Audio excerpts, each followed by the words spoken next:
Hey, Derrick, guess what? Hit me with it. We just got a promotion with Audible. Audible, fantastic. I love Audible. Do you know what the cool thing about this deal is? What's that? If our listeners go to audibletrial.com/supercinemapod, they get a free trial with Audible. And do you know what they get with that?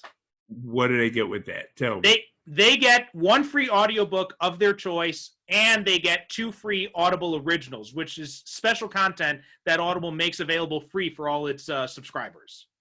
Are you kidding me? That deal is so good, I may go myself and sign them. Do you think they let you keep the books after you're done?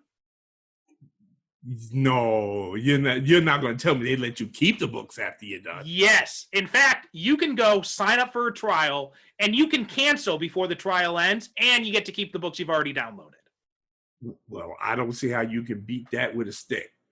Exactly, yeah. And you can, lots of great books, especially for fans of this show. You can listen to Super Gods by Grant Morrison, which is all about like how the superhero comics have changed and evolved over time.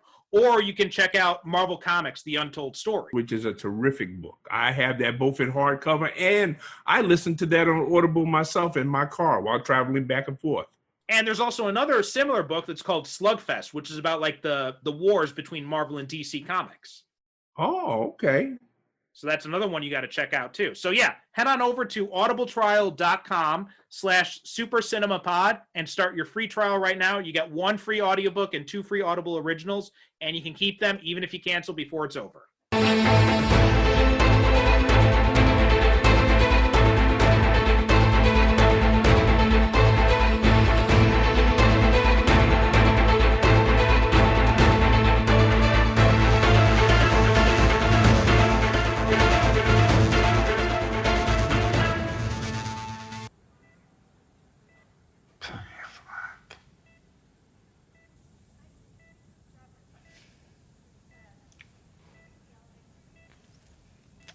I always hated that name.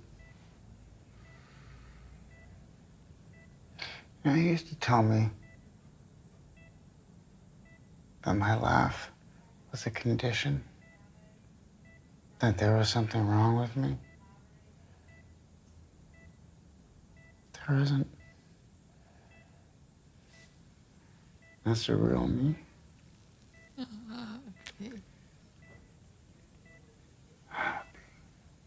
I haven't been happy 1 minute of my entire fucking life.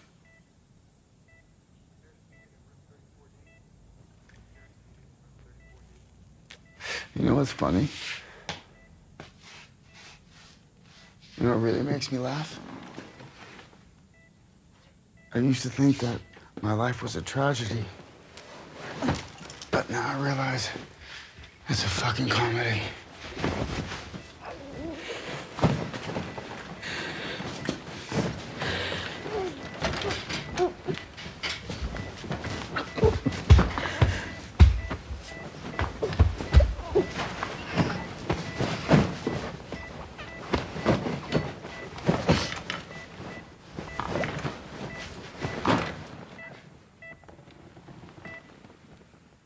Welcome to the Superhero Cinephiles podcast. I am half of your host, Perry Constantine. And as always, I am the other half, Derek Ferguson. Now, first, we got to give a bit of an explanation because we missed a week. And so here's what happened. You guys know how Derek owes all this money all over town because he had been taking bets against Black Panther being a thing. Well, some people apparently got a little upset. They found out where he lives. They were going to send a hitman after him. So we had to get him in an underground bunker. And, of course, they didn't have an internet hookup, so we had to wait a week for them to get all that set up. And so how you doing out in hiding there, Derek? Listen, I'm barricaded with a bunch of ammunition. I'm over here like Charlton Heston in Omega Man. So, listen, if you can't wait for your money, then come for me. That's all I got to say. Don't say that, man. We can't spend the show's money on yet another underground bunker for you. Shoot, later for that. Listen, I told people you will get your money. You just gotta be patient. Rumors to the contrary, I am not rolling in dough. I remember you had talked about that one time, how like you had relatives saying like, well, you're a writer, don't you have all this money? Oh yeah. To this day, I have relatives that don't talk to me. They don't talk to me because they've asked to borrow money. I said, I don't have that much money. And they said, oh man, come on. You write all them books. You got plenty of money. I said, yeah, listen, trust me. I said, I'm not making any money off of them books. Yeah. Trust me. But people, they don't believe that. They read about guys like Stephen King and George R. Martin making millions of dollars in the movies. And that's nothing that my relatives always be saying to me. Well, I don't understand why you just don't give your books to somebody and let them make a movie out of it. I say, well, damn, why didn't I think of that? I love how many misconceptions people have about the industry. It's like, well, no, it doesn't work like that. Yeah. I get that all. Oh, you ought to give one of your books to Spike Lee or Tyler Perry and let him make a movie out of it. Why didn't I think of that? Yeah. Okay, let me just call up Spike. He's got his number in my Rolodex right here. Yeah, exactly. And you try to explain it to them, and they don't want to hear that. Yeah. But exactly. That's how it is. Well, I remember I'm in one of my author friends. I'm in her Facebook group, and someone posted like, "Oh, we should see a movie of your characters," and someone else posted, and they're like, "Only if they don't change anything," and she has to make sure. I'm like, they don't really have that option. Like, it's either like, this is the offer, take it or leave it. Well, yeah, and I know I stopped having discussions with people like that long ago because they said, well, I'm not going to sell my book unless I get total control. And then that's when I usually go into gales of wild laughter. And, really? Okay. Yeah, it's like, okay, so look, if you're not going to take their money, then they'll just say, okay, well, you know what? There's like about 1 million other authors on Amazon we can go to instead. Listen, I make no secret of the fact I'm very mercenary. If the price is right, okay, where do I sign? Yeah. And then I just take the, and people say, yeah, well, what if they mess it up? Well, if they mess it up, that's on them. I'm just going to use that as a vehicle to point people toward my other work, my print stuff. Yeah, that's what you do. You make it work for you. That's the way I see it. And there's also the famous Chandler quote, right? Raymond Chandler, when he said, like, and it might be apocryphal, I'm not sure, I can't recall exactly, but he said, like, he was asked how he feels about Hollywood butchering his books, and he's like, Hollywood hasn't done shit to my books, they're right there on the shelf. Yeah, exactly, that's what it is. But it goes back to what we were saying a couple of episodes back when I was pontificating, as I'm wont to do, and I said that I was going to get into the habit of not calling movies that are based on books and comics adaptations, but I'm going to start calling them translations instead, because the filmic version of any work in print is a different animal, because it's got to serve different needs than print does. It's so funny you mentioned that, because just last night I was re-listening to the episode we did on my other podcast, Japan on Film, about Unforgiven, where you made the exact same point about that movie, how it's more of a translation. Yeah, and I think that that's a better term to use when we're talking about movies that are adapted from comic books and books and stuff like that. Instead of saying it's an adaptation, it's a translation, because it's like translating something literally from one language to another. You're translating it from a language that you have to read and you interpret with your own imagination to another language where the visual work is done for you. Exactly, yeah. So it's a different animal completely. Right. No, sorry, go ahead. No, go ahead. No, I was just gonna move on to something else. So if you have something else to add. No, move on. I pontificated enough. All right, so I did want to just mention that we had some potentially industry-altering news in comic books lately in the past 2 weeks or so. I mean, you heard about this, right? About how DC is laying off pretty much like a third of its staff. Oh yeah. Oh yeah. And now, You know, like my little thing though is I saw a bunch of people, a bunch of supposed comic book fans, actually cheering this online, right? And they're saying like, "Oh, well, yes, this is exactly what I've been predicting for 20 years." I'm like, well, you know, first off, you haven't been predicting anything. If you say the comics industry is going to die every year for 20 years, then of course, eventually you're going to hit it. You're going to get right. I had a stop clock is right twice a day type of thing. But Yeah. but also like I hate this thing where people are gloating about the fact that a lot of people lost their jobs, especially in the middle of a pandemic and an economic crisis. Yeah. I don't know. I've been a comic book fan for a long time, longer than a lot of people listening to this have been alive. Probably. Mhm. I've been a comic book fan for a long time, and I have never seen the mean spiritedness Mhm. that I see evidence among comic.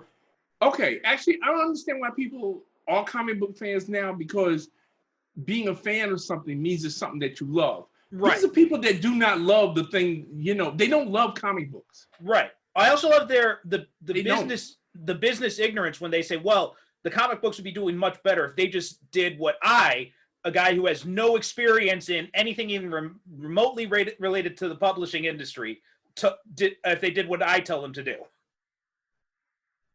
Well, okay. Well, you know what? That goes back to what I always say.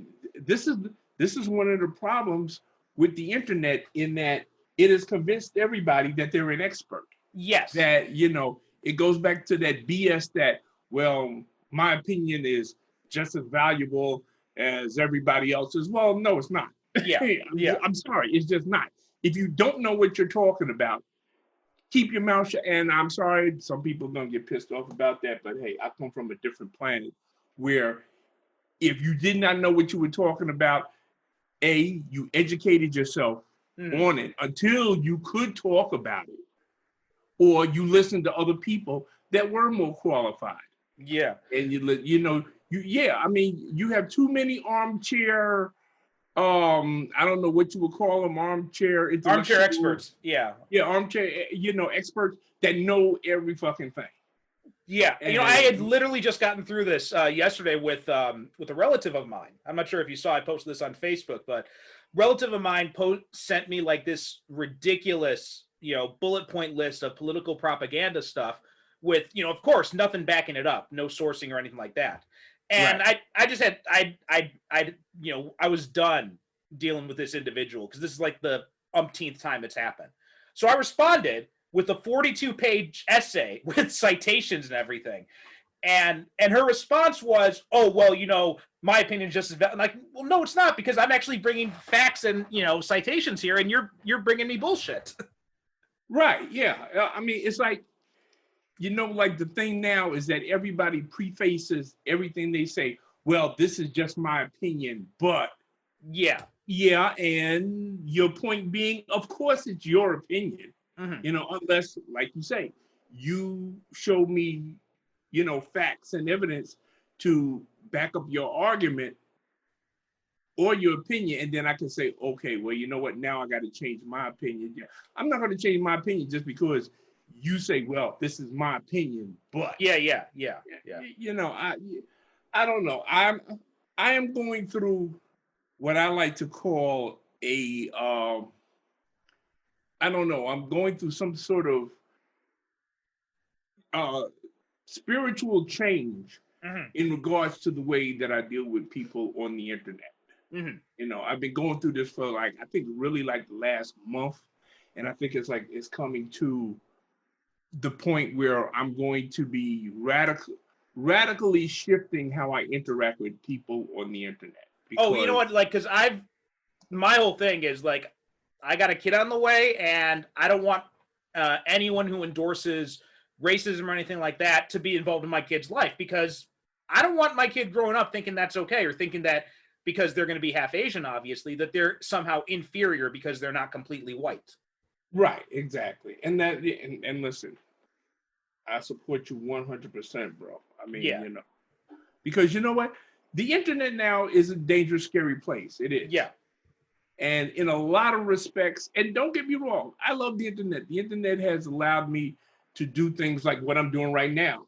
which I greatly enjoy, and to communicate with you, a good friend of mine, who even though we've never seen each other, never met, I consider you, I consider us to be extraordinarily close. Oh, absolutely. Like I've said to many people, you're probably my best friend that I've never met in person.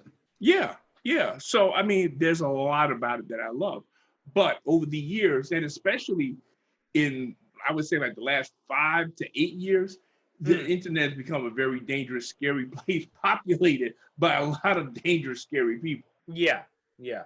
Because even to this day, I will still read something and say, "My God, did a human consciousness actually think of this?" Oh, I mean, the stuff that's out there is nuts. But anyway, yeah, I mean, this is big news for DC, and I feel sorry for those people who have lost their jobs. But I mean, that's something you should never celebrate unless it's someone who's like particularly odious. No, exactly. I mean, even though I haven't picked up a DC or Marvel comics in I don't know how long, that doesn't mean I don't want them to be out there for other people to read if that's what they want to do. Yeah, go exactly. Yeah, want to do. And like you said, there's a lot of people, this is their livelihood. What are they going to do now? And we're not just talking about the writers and the artists. There's a whole other. There are a lot of like editors and other people involved in the publishing side, like in the technical stuff that have lost their jobs. Yeah, exactly. This is the thing. But and those people, because with artists and writers, it always sucks when they lose their jobs. But they're also aware of the type of industry they're working in, and they are freelancers, so they've become prepared enough to where they can maneuver around and become but those other people who are salaried employees, like they're in a much they're facing a much harder time of it right now. Yeah. I mean, it's when I read that news, I read it and I said, wow. I wonder how long it's going to be before Marvel makes the same move, or if they ever do. But Marvel is in a completely different. Well, I don't think it's like here's one of the misconceptions everyone's been making is they're thinking like, oh, this means that DC sales are terrible and all that. That's not necessarily the case, because this seems completely tied in with the AT&T Time Warner merger. So it seems more like it's just the new CEO is restructuring stuff. And also, to put another aspect on it, we subscribe to DirecTV, right? Which is also owned by AT&T. Now, AT&T for the last couple of years, they've been looking to sell DirecTV. They want to get rid of it, I guess, because they want to start their own, streaming service. Right, because now they got HBO Max now. Right, exactly, yeah. So they've been looking to get rid of DirecTV. So, I mean, this is not to say that they're not making any money from DirecTV. It's got nothing to do with it. Just like comic books, it's not that they're not making money from it. It's just that they found another way, more efficient way to make money off of the same product. Right. And they are still publishing comics. Like Jim Lee said, like, yeah, there's some stuff that's been scaling back, but it was like the bottom quarter of the line is what it was, that it was sacrificed, but everything else is still there. And they got other stuff coming out too. Like they've got a few events coming up. They've got I just found out about this now, but there's apparently a Suicide Squad game coming out. Oh, okay. Yeah, it's called Suicide Squad: Kill the Justice League, and they got a panel this weekend at the DC virtual convention Fandom, and so some interesting stuff in here. Like it's apparently going to be a co-op with RPG elements. And the main goal is either assassinate or capture the members of the Justice League. Superman, Wonder Woman, and the Flash cannot be killed. They can only be captured. Batman is not in it because Warner Brothers apparently didn't want, their number one character to be a punching bag. Yeah, their golden goose. Right. And then, looks like the characters you'll get to play are Deadshot, Harley Quinn, Captain Boomerang, Cheetah, Bane, Poison Ivy, Scarecrow, and Gorilla Grodd. And this is just rumors, right? This is just something but we'll probably find out this weekend. But yeah, this is looking pretty interesting. Like, because they've been teasing a Suicide Squad game. I don't know if you ever played the Batman Arkham Origins game from like 10 years ago or so? No. So in it, you have Deathstroke was one of the enemies you fight in that game. And at the end of the game, there's a post-credit scene where Deathstroke is in prison and he's like working out. And then Amanda Waller approaches him and with an offer to join the Suicide Squad. Ooh. So apparently back then there were this belief that they were going to make a Suicide Squad game. I think it was actually in the works, but it just didn't happen for whatever reason. And now, here we are now where we're finally getting it. So I'm looking forward to this, especially now that I finally got my my PlayStation back. Yeah, I see you. You finally got that thing. I finally got it back, yeah. Because you know what happened is that it just would not turn on. Like it turned. I remember. Oh God! I was like, I'm just gonna play a game today, and then 2020 is like, no, you're fucking not. Yeah, yup.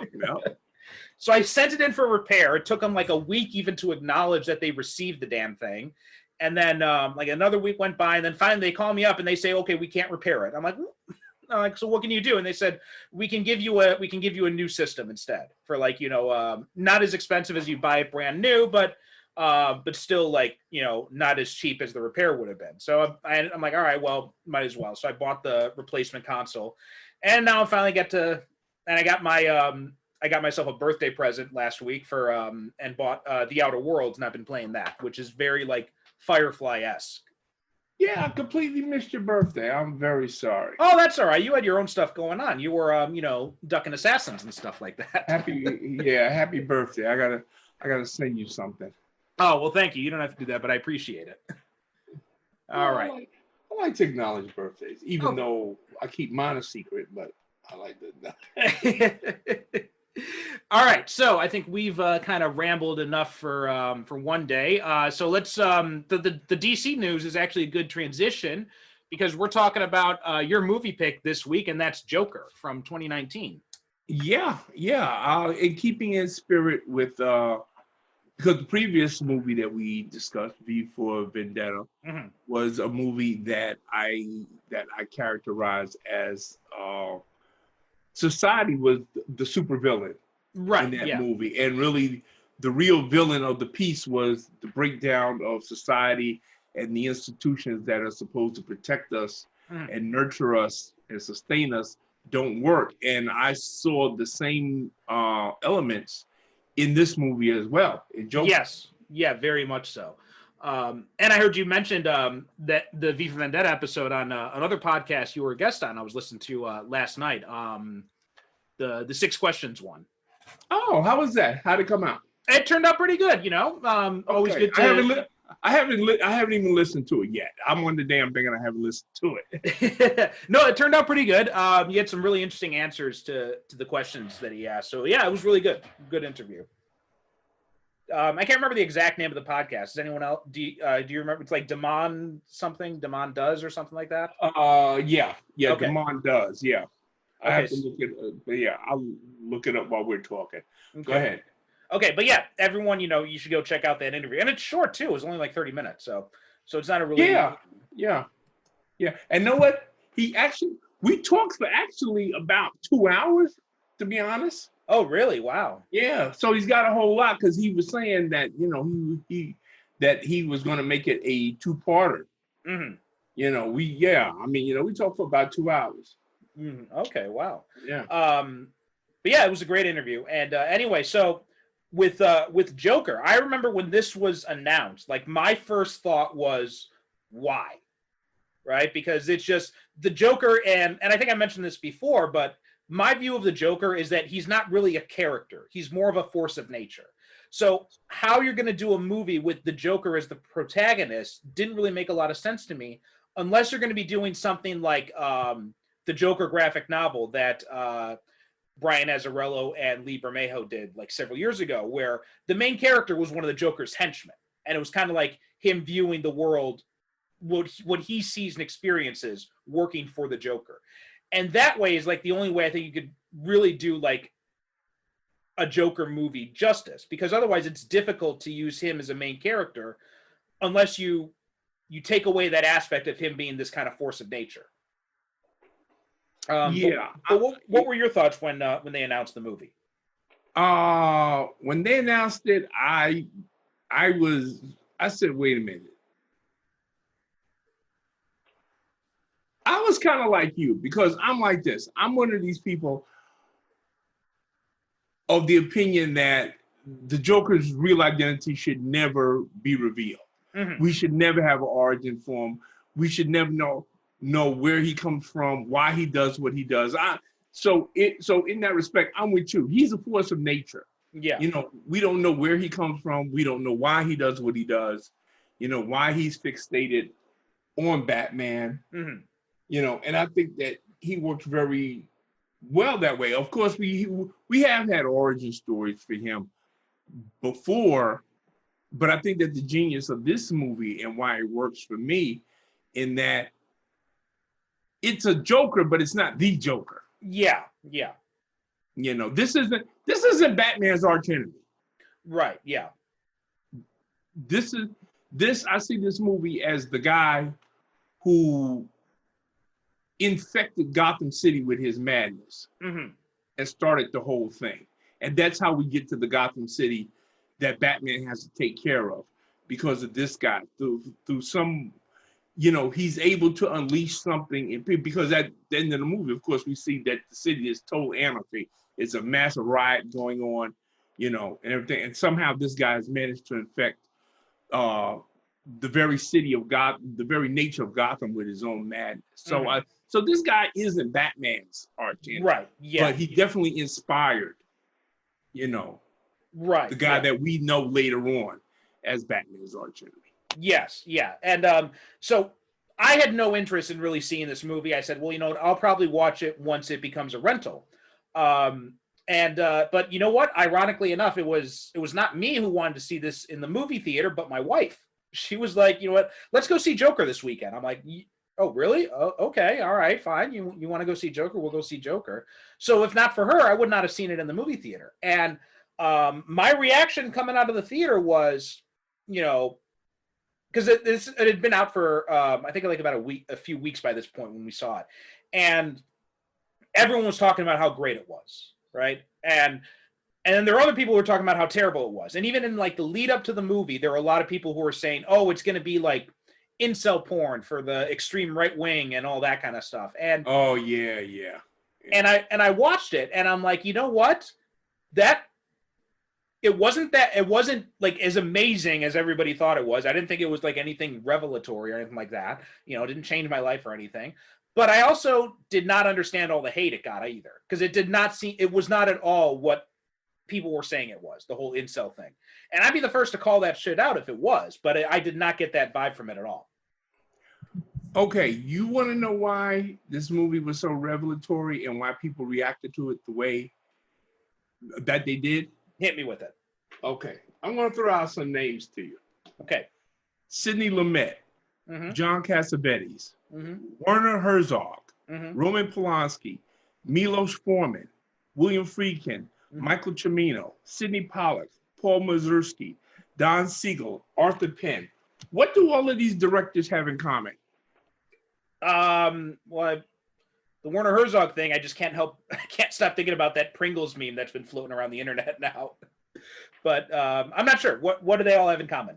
What they had in common, that back during the 70s and 80s, this was exactly the type of movie that they were making. Mm-hmm. People, okay, this is why Joker was so revelatory for people, because see, I was around back in the 1970s and 1980s. Mm-hmm. This is the sort of movie that you went every week to the theater and they had a movie, you know, that was dealing with subject matter. Like, we haven't seen a movie dealing with subject matter like this in so long mm-hmm. that we don't know how to deal with it. Mm-hmm. You know, we've had CGI blockbusters, and actually calling this a superhero movie, it's not, you know, it's not, first of all, it's not a superhero movie. No. It's a psychological study. Yes. You know, about a guy who quite frankly cracks up. It's how, this movie is how we get serial killers. Right. I mean, once you take away all of the gun, and here's the other genius thing about it. The director, Todd Phillips, has even admitted that this movie is a bait and switch, because the only reason he could get this movie made was they said, oh, well, it's going to be about Batman's arch enemy. And then they said, oh, yeah, if he had made it as a straight movie with Arthur Fleck being, without all the makeup and stuff like that, yeah, he probably couldn't have got it made because the subject matter was too disturbing for most people. Right. And apparently the genesis of this idea came from Joaquin Phoenix, because in like around 2014 or so, he told his agent that he was interested in acting in a low budget character study type of film about a comic book villain. And he had actually, when he was asked about it, he'd actually dismissed the idea of the Joker because it's been done before. And Todd Phillips had been offered, and so the agent set up a meeting with Warner Brothers. Todd Phillips had been offered a number of comic book films, but he wasn't interested. But he had this idea of doing a more grounded type of film, and he thought, like, because the Joker doesn't really have a definitive portrayal, that it would provide a lot of creative freedom. And basically, he went to Joaquin Phoenix, like, well, you know what? Let's use studio money and do like a Martin Scorsese-esque 1980s period piece, but we just kind of we throw in this comic book kind of like veneer to it, so that they'll give us the money to do it. And speaking of Martin Scorsese, it should be mentioned that his name was actually involved in this project at one point. Yeah, well, I think he was still involved in producing in some ways as well. Okay, I didn't. I haven't. I'm not 100% sure about that, but I think he was. I would have to look at the credit. I have to look at the credits, but I do know that at one point and it was even rumored that he might even be directing, but that was a rumor that lasted about like 30 seconds, and I don't believe it. But yeah, because this movie was so heavily influenced by Martin Scorsese movies, especially me. I always tell people, when you watch this at home, watch King of Comedy first, then watch this. Mm-hmm. It's been compared to Taxi Driver, but I said, no, not really. I said, watch King of Comedy. Right. And also, along with the Scorsese stuff, apparently, rumor was that Warner Brothers wanted Leonardo DiCaprio to play the Joker. And, yeah, I heard. Okay, yeah. And they were hoping that Scorsese's that was involvement. That's the period when Martin Scorsese was attached to it. Right. Yeah. Yeah. But Phillips said like he had only wanted Phoenix, and that he and the writer, they wrote the script with the idea that Phoenix will be playing the role. And what really impressed me about this movie, though, because it, like I said, it wasn't what a lot of people thought it would be. Like, it wasn't like, a pro-incel movie or anything like that. But what I thought was really interesting about it were the class warfare elements of this movie. Like, that's the kind of stuff that really jumped out to me watching it. Oh, absolutely. Yeah. And to me, that's what elevated it and didn't make it a superhero. That's why I tell people, well, no, because people are asking me, well, should I go see it? I don't like superhero movies. I said, no, trust me. I said, it's not a superhero movie. Right. Yeah. If you this is it's based on a superhero character, but it's not a superhero movie whatsoever. So yeah, this is, if you don't like superhero movies, which, if you're listening to this show after 30 some episodes, I'm kind of wondering why, but this is a good movie for you to check out then. Yeah. And even a comic book fan, right? Mm-hmm. You can go see this and take this as an Elseworlds story. Right. Yeah. This is what this is. This is the Elseworlds version of the Joker's origin. And if you're a comic book fan, you know what I'm talking about when I'm saying Elseworlds. Mm-hmm. So, if you take it on that level, you can sit back and you can watch it, and it's still not violating anything in your, personal, your head continuity. Canon. Yeah.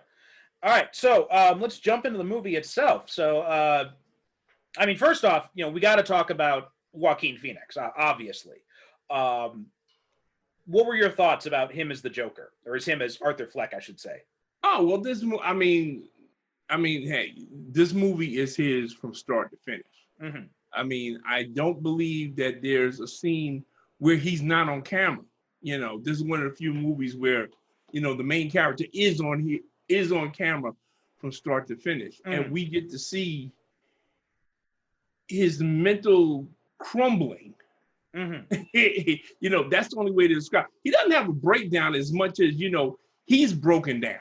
Yeah, yeah. You know, because when you talk about a guy that can't get a break, that's him. He can't get a break. Yeah. You know, shit just happens to him. And, you know, okay, this movie works hard at making him sympathetic. Mm-hmm. And a lot of people have a problem with a character, yeah, that becomes a serial killer, make him sympathetic. But when you look at the way that society has failed him, Mm-hmm. and then you think about how he's the avatar for everybody's society has failed, Mm-hmm. you know, see, that's a good thing about this movie that I like. You know, people, and you and I have talked about this a lot of times, you know, I really get tired of this thing about, well, I just want to turn off my brain. You know, people say that a lot of times, well, I just want to turn off my brain. When I think, you know, no. Why turn off your brain? It's the best organ that's in your body that you got for thinking. So why not think when you go see a movie? And this is a movie that does indeed have you thinking about the levels of society, you know, classism, you know, especially classism. Yeah, I was really surprised at how much class played a role in this movie. And especially now, just like we were talking about V for Vendetta, this is a movie, yeah, that's more relevant now than when it was released last year. Yeah. You know, exactly. I was watching part of it last night. I didn't watch the whole thing. I just watched some clips in relation to what I wanted to talk about. But I said, you know what? I really got to sit down and watch this whole thing all over again because, yeah, there's a lot of things in there that resonated that are going on right now. Yeah, absolutely. And well, on the whole sympathetic front, because I got into it several times with people over this, that, you know, having a understanding where a character comes from and why he does what he does doesn't mean it's justifying him, right? That was a lot of things. Yeah. That was a lot of things that I saw a lot of people saying. It's like, oh well, you know, this movie makes him out to, well, no, he's never portrayed as like a heroic figure. It's always portrayed as, look, this guy's damaged, but that doesn't excuse what he's doing. I mean, the stuff he does in the movie, it's horrifying, and you know, Todd Phillips the director doesn't shy away from depicting the violence that Arthur Fleck, you know, uses against people as anything that should be praised. Like, other people in the city are praising it, but as the viewer, you never get the sense that what he's doing is justified. At least I certainly didn't. And see, once again, that goes back to, see, this is why he set this movie during the 1970s. Because this is a very 1970s movie, because back in the 70s, they were not obsessed about, and again, this is something I hear from people all the time. I'm sick and tired of hearing it. Well, that character wasn't likable. Well, no, not every character in a movie has to be likable. Right. Yeah. That's not the point that you go see a movie and, you know, you have to like every character. This is a character you're not supposed to like. This guy. Yeah. Maybe you might feel a little bit sorry for him. This is a movie about the psychological breakdown of a human being that was already damaged. Right. Exactly. And how shit just gets worse for him until he gets to the point where he sees no other way out than to give in to the insanity. You know, it's a frightening subject, and no, it's supposed to be frightening. Now, something you mentioned in there that I've been wanting to touch on with you about this is, you know, like you said, you were around back then in the 70s and the 80s, and this film is set in 81, and it's set in the middle of a garbage strike in Gotham City, and I didn't know this when I saw the movie, but I recently watched the Trump documentary series on his business career and his life, and it was, you know, Trump, an American Dream, I think it was called, or something like that. Okay. and it goes through like, his rise in real estate and like all the shady deals he had done, and it holds nothing back about it. Really good documentary series if anyone hasn't seen it on Netflix, called Trump: An American Dream, and it blows the myths, a lot of like the I'm a self-made billionaire type of shit.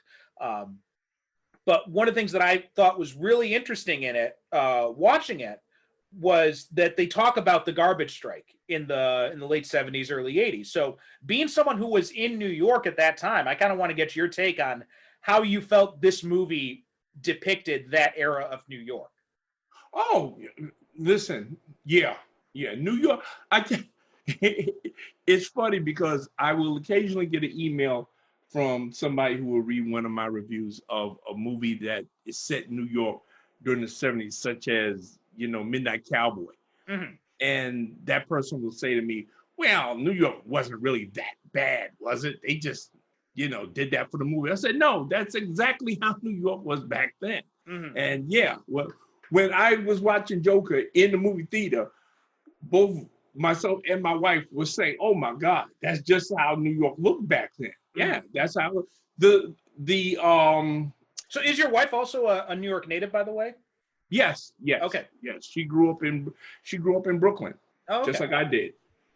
Yeah. So we lived through a lot of the same things mm-hmm. that that were depicted in this movie, like the scene where Arthur shoots the three yuppies that are bothering him that are on the subway. Right. Yeah. Well, that's the Bernard Getz thing.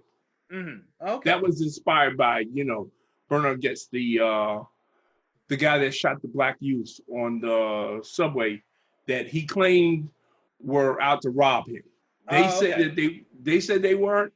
He says they were, and he shot him. But the whole look of the city, the subway scenes, especially the subway scenes, that's just how the subways in New York were back then.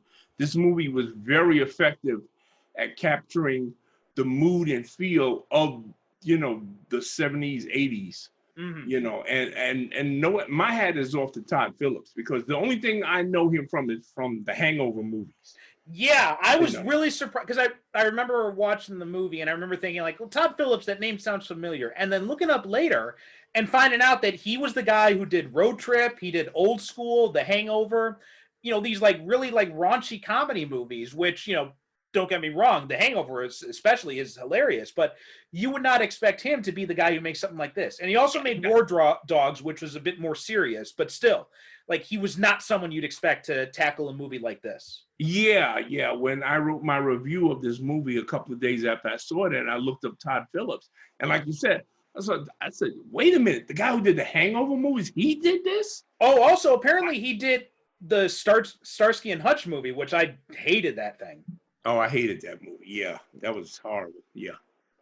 But I mean, listen, if it took him making Starsky and Hutch to build up the directorial muscles where he got to Joker, yeah, okay, I'll take it, because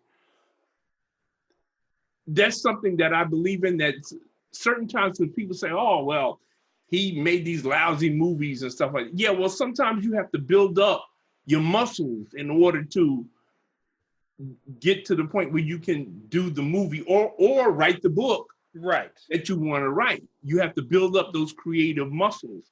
And, like I said, if it took doing a piece of crap like Starsky and Hutch for him to build up the directorial and creative muscles to make this movie, well, then it was worth it. Yeah. Well, I mean, you've did you see War Dogs with it was with Jonah Hill and Yes, I did. I'm surprised now that you mentioned it. I saw that movie. I said, wow, yeah, I saw War Dogs. Yeah, that was a really good movie too. I remember.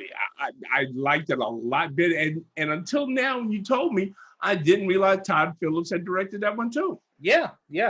Wow. So, now I want to go back and see it again. I know. I was thinking the same thing, reading all this stuff about Todd Phillips, and I was thinking, like, man, I should rewatch War Dogs now. Yeah, that was a good book. Wait a minute, me and my wife, matter of fact, we were on vacation. We were in, where were we at? We were somewhere. Were we in Washington? I think we were in Washington, D.C. And we went to see it. And, just went to see it just to see it, to have something to do. and both of us, ended up enjoying it a great deal. Jonah Hill. I haven't did, and know what? It's so funny because I've been having like kind of a private Jonah Hill mini marathon. I watched Moneyball. Oh yeah. Last night. He was great in that.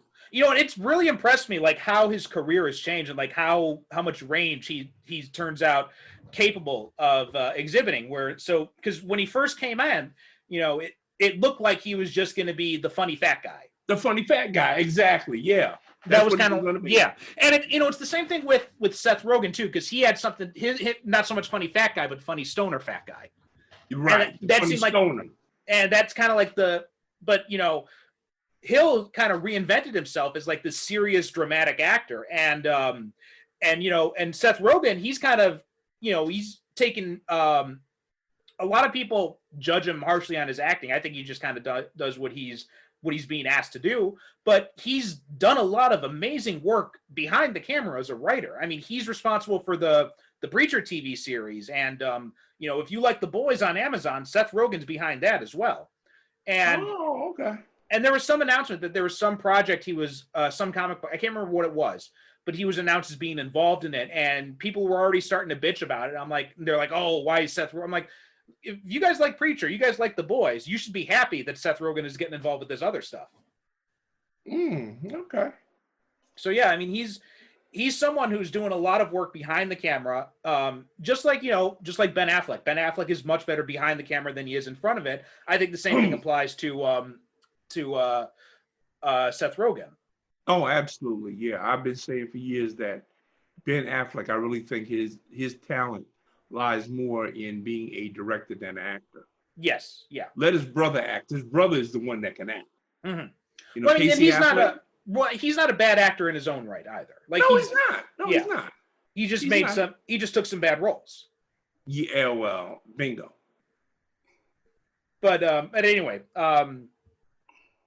so yeah, Joaquin Phoenix. I was really impressed. You know what the funny thing is, like the way I love like the little dances he does in the movie, and it just feels like I feel like Todd Phillips is probably setting up the camera, and Phoenix is just dancing. Wait. I got this image of Phoenix just dancing as he's waiting for the camera to get set up, and then Phillips like, okay, Joaquin, ready to go, and Joaquin's like, no, I just want to dance.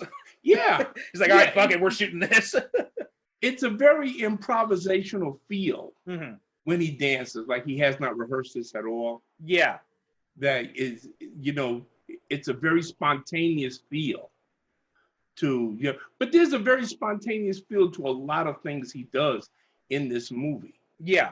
And I think that one of the most difficult things about acting must be to get to that point where you're acting so good that it feels like you're making it up right on the spot. Yeah. And there's a lot of times I got that feeling, which led to the air of unpredictability of the character of Arthur Fleck, because you didn't know what he was going to do next. Right. Yeah. Yeah. And I said, I mean, Joaquin Phoenix, I mean, I'm not going to say he's a bad actor. He's an actor. Let me put it this way. I don't go running out to a Joaquin Phoenix movie every time it hits the theater, Matter of fact, I actively hated The Master. Oh, okay. Really? That was the one that was like kind of loosely based on L. Ron Hubbard, right? On Scientology, yeah. Yeah, that was, but I think that was more because of the directing than the acting. That was P.T. Anderson, right? Yeah, the writing and the directing more than anything else. He's really hit or miss with a lot of people. Yeah, because some of his stuff I've liked and some I've hated. So. Yeah, I mean, I love Boogie Nights. Boogie Nights is a classic, yeah. Yeah, and Punch Drunk Love was just surprising to see Adam Sandler in such a different role. Well, that's still like the only Adam Sandler movie I think I've seen more than once. Punch Drunk Love, yeah. Because his style of comedy really doesn't. He also had more of a. Not sure if you ever. And we'll get back to Joker in a minute, guys. Just wanted to toss this out there. But he was also in this movie. I think James L. Brooks directed it, called Spanglish. I'm not sure if you ever saw that. No, my wife's seen it. She said it's good. It's not. Yeah, like I didn't think it was great, but it was not bad. And Sandler, he plays you know, a normal role in it. He's not like playing like, you know, the man baby type of comedy that he usually does. But that was a really that was a nice change of pace for him as well. So he's a guy who. Go ahead. Oh, wait a minute. Okay, never mind. No, go ahead. I just thought of something, but I know what my next pick is going to be when my turn comes around. Oh, okay. All right. And it's got to do with Adam Sandler. Yeah. Oh, okay. All right. So, I think I know what you're talking about because I think we talked about this before. But anyway, yeah. So Joaquin Phoenix, taking it back to this movie, like, and you know, he lost, like, he shed like 50 pounds of weight for this movie. And it shows because watching him in it, it's like like the scene when he's like trying to stretch out his clown shoes, and like the way it's the angle on it looks like his back is completely malformed. Like it's just it like the weight looks really, it adds an interesting aspect to the character. He looks like he's dehydrated. He looks like he doesn't eat. Mm-hmm. Even, and you know what? I really don't remember a scene in the movie where we see him feeding his mother. Yeah, yeah. But I don't recall seeing a scene where he actually eats. He smokes. He chain smokes cigarettes, like you know, like he's crazy. But you know, that is a good point. Yeah, I don't think we ever see a scene where he's eating in the movie. So that does kind of add the aspect with the kind of life they lead, and you know how little, and how he's the only one who's bringing in money basically, and so it kind of makes you wonder: is he like that's interesting? I never thought about that. Like maybe he's starving himself a little bit so that he can take care of his mother. Yeah, because listen, okay, when we meet him, the guy is actually working as a client, right? And he's one of these guys that stand out in front of, you know, these stores, and he's got one of these signs and trying to get people inside the store. Now, I always wonder about those things. Like, does anyone ever actually go into those stores when they see those guys? Because oh, hell no. I mean, because that, you know, I'm seeing a clown out on the street saying like, "Come over here." I'm like, "You fuck you, no way." Oh no, yeah, no, I'm not going in there. No, get away from me. Yeah. In fact, while we're rewatching this movie, prepare for this episode, my wife and I, and she asked me, and she's like, "Is it true that people in America get scared by clowns?" I'm like, "Oh yeah." And she's like, "Why?" And I'm like, "I don't know why, but it's just like I'm like, you don't think clowns are creepy?" And she's like, "No, they're funny." I'm like, I don't get I love my wife, but I don't get her sometimes. You know when clowns are creepy? Clowns are okay in the circus. Yeah. Clowns are creepy when we see them outside of their environment. Yeah. That's when they're creepy. Wait a minute. Why are you dressed up like a clown in the middle of the street? Yeah. 3 o'clock in the morning. See, that's creepy. See, if you go to the circus and see a clown, you laugh. Because you expect to see a clown there. Right, yeah. You don't expect to see a clown anywhere else except the circus, which is what makes them creepy when they're taken out of their environment. Yeah. That's what it is. Yeah. I mean, I don't mind clowns when I go to the circus. I expect to see a clown there. I do not expect to come home and find a clown sitting in my living room. See, that would freak the shit. Yeah, of course. Yeah, I'm gonna freak out. A clown? Yeah, absolutely. Yeah. Oh hell yeah. Yeah. So he's standing on the sidewalk. He's trying to get people in, and a bunch of hooligans, to be polite about it, they take his sign, and Arthur chases them, and they beat the shit out of him, quite frankly. Yeah. You know, so then we go back to his place of business, which is some sleazy little office somewhere where apparently this is all these guys go out like on various jobs that call for a clown, you know. Right. Like at one point he goes to a children's hospital and stuff like that. So this is what, but he can't be making a lot of money at this. No. So that's what I was thinking, the same thing that you was, that he's not eating a lot because he's got to save his money to feed his mother, because as we see, he's totally devoted to her. Yeah. And it's like that Norman Bates kind of thing working with him and his mother. Exactly. Yeah, I was thinking of Norman Bates as well. And also, you know, that's a good time to talk about Frances Conroy, because I thought what do you think of her in this movie? Like, I thought she did a really, really good job. I thought she did a really good, because she does portray it as, you know, she seems just like the standard, you know, devoted, sickly mother, like an Aunt May type throughout most of the movie. And then when you find out about her background, like you can suddenly see that aspect of it in her performance. I thought she did a really good job with that. Yeah, you find out that because of course in the earlier scenes that we see her, we say, oh, she's this nice, sweet little old lady, a little bit delusional maybe because she's got this fixation with Thomas Wayne. Right. And I kind of like the hints that in the movie that Arthur may actually be Thomas Wayne's illegitimate son. Well, not even the hints. I mean, she flat out tells him, right? Because he finds the letter that she sends to Thomas Wayne gets sent back. And but she's not reliable. Well, yeah, exactly. I mean, like Arthur, he's not reliable either because as we find out, there's a relationship he has in the movie that he's been completely, that's been all in his head. Yeah. And but yeah, and it's so funny seeing Frances Conroy in this because the first thing I really know her from and what she'll always be to me is Barney Stinson's mother from How I Met Your Mother. Because really? Okay. Yeah, because she plays his mom in that, and like that's like the first thing that I really recognized her in. And then after that, I go from that to watching her in like American Horror Story and all this other stuff. I'm like,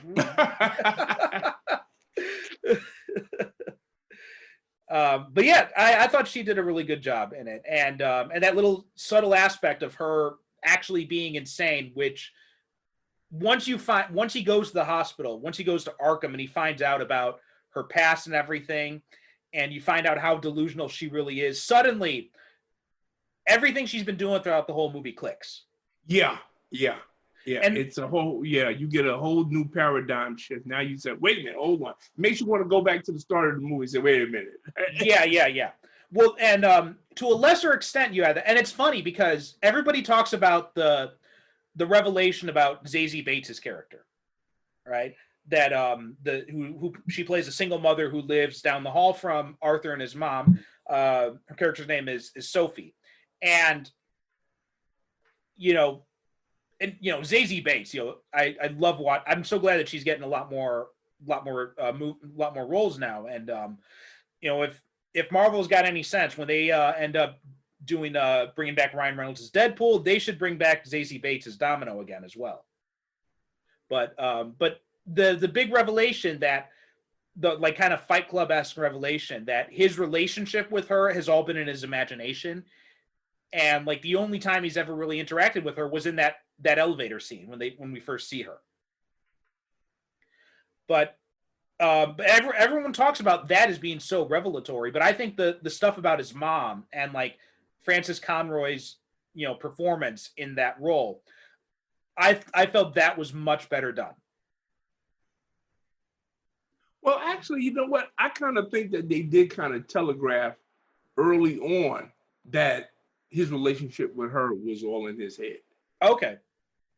When did you first get that sense? Because that I did not catch that at all. You know why? Because if you notice, he interacts with 4 Black women in the movie. Mm-hmm. And I think that none of them were real. Oh, okay. Even the doctor? I don't think he kills the doctor. No. He does the psychiatrist, or it's not maybe not doctor, the social worker at the beginning of the not the one at the end, the one at the beginning of the movie that he's going to see. Right, the one at the beginning. Okay, because he interacts with 4 Black women, and I can't, and I'm sorry, I can't discount that fact that that there's something more behind it, because the only white woman he really has any interaction with is his mother, and also I guess also the woman on the Murray Show. Yeah, but that's not really interaction. Yeah. But the only other women he interacts with, there's the woman that's on the bus that's got the little boy. She tells him, "Stop bothering my son." Mm-hmm. There's a social worker. There's the psychiatrist that's at the end of the movie, yeah. Yeah. And so there's Sophie. Yeah. So you think like all the other ones were also not real? Well, I think that if you got one black woman that's not real, and he only interacts with black women, you have to kind of have to entertain the theory that maybe none of them are real. I don't know. That's me. Maybe I'm just reading too much into it. If I am, folks, please let me know. But this was something that just came to me, while I'm thinking about it, because those are the only women he interacts with, 4 black women. Yeah, I can't agree. I can't agree with you on that. Because I think show some backbone, man. Say I'm full of shit. You're full of shit. Oh, there you go. Good Lord, show some backbone, man. Come on. No, because I know. But I think I'm trying to run through the theory in my head as I'm talking too, so that's part of the reason. But I'm thinking that because the woman on the bus, like, I think each of those characters that he kills, there's a reason for them to be real, and they kind of have to be for what the movie's doing. Because for the first woman, the social worker or whatever, you kind of need her to be real because of what she says to him when they cut the funding. Right. So and her kind of like distance from him and like her disinterest in his case is kind of like a metaphor for the system as a whole. And like how the system is failing him, and how, like, there are these social services that he's taking advantage of, but the social services are so underfunded that the people involved, they don't make enough money to really care about what's going on. They don't have enough initiative to get involved in any serious way in their lives of their patients, and they really can't, right? There's all they can really do is have these sessions with them, ask them how they're doing, ask them how work is, and then give them a prescription for the next week of pills. And that's really all that they're able to do, that the system has enabled them to do. Okay. So I think she has to be real from that aspect of it. And the woman on the bus, I think, because that's when we find out about his laughing condition. When he hands her the card saying that, my laughter is involuntary, I can't control it. Right. So I think that's kind of necessary as well. And at the end, now the end I will say is I'm 50-50 on. I will give you that. I'm 50-50 on the psychiatrist at the end, just because of the fact that, he's so completely lost his mind now. And I think that can be read either, yes, he killed her, or he's just thinking about killing her and just imagining what it would be like if he did. Oh, okay. So that one I'll give you. I'm 50-50 on that one. But I think the other 3 would have to be real for what's happening in the movie. Okay. Although you do bring up one thing that I did want to mention in relation to this, which I saw some people talking about, is the fact that, with the exception of Frances Conroy's character, with the exception of his mother, you got 4 black women in this movie, and the movie does not do any of them any favors. Oh, no. Which I thought was, and people remarked on this. People were saying, like, why is it that it's got such shitty treatment of black women in this movie? And I did not realize that as I was watching it. But, after people said that and rewatching it, like, that stood out to me a lot more. Like, what were your thoughts about that? Well, see, this is why I'm saying that was one of the things that made me think that maybe all of these women were imaginary, because of, they're not nice people. Right. None of them are really, they don't treat them. The woman with the kid, I'm kind of understand, because. Yeah, I mean, like, she's nice enough to him, and then he freaks her out later by just showing up in her apartment. So I think, like, I think she does fine. But yeah, the other women, I think you're right. They're not nice people. Yeah, they're not nice at all. Even though the social worker, she's kind of sympathetic when she's trying to explain to him about the budget cuts. Well, the thing but that but at the same time, it's like, she's got this, well, it is what it is attitude, and just deal with it. Yeah, more than that too. I also thought a lot of what she was saying in that had to do with more like self-pity than actual concern for Arthur, because she says, they don't give a shit about you, Arthur. And then she also adds, which was kind of telling, they don't give a shit about me either. Yeah, she's more worried about losing her job than anything else. Right. That's what I got from that. And like the anger that she feels about Arthur getting the shaft is more an extension of her being pissed off that she's losing her own job. And that's what I took from that part. And also like the woman on the bus, like, man, what a bitch. I mean, she's just making your son laugh. Yeah, but it's a strange white man. You know, you're on the bus. She's probably, you know, had a shitty day at work or whatever, and now she's got to take the kid home. She's got to fix some dinner and stuff like that, you know. But I don't know. Listen, all I can say is that I don't think it's an accident or a coincidence that the only meaningful relationship he has with a woman outside of his mother, who is insane, is this black woman who's in his imagination. And then all the other women who he has dialogue with, you know, meaningful dialogue with, are also black as well. Yeah. That was the alley I walked down. You know, okay.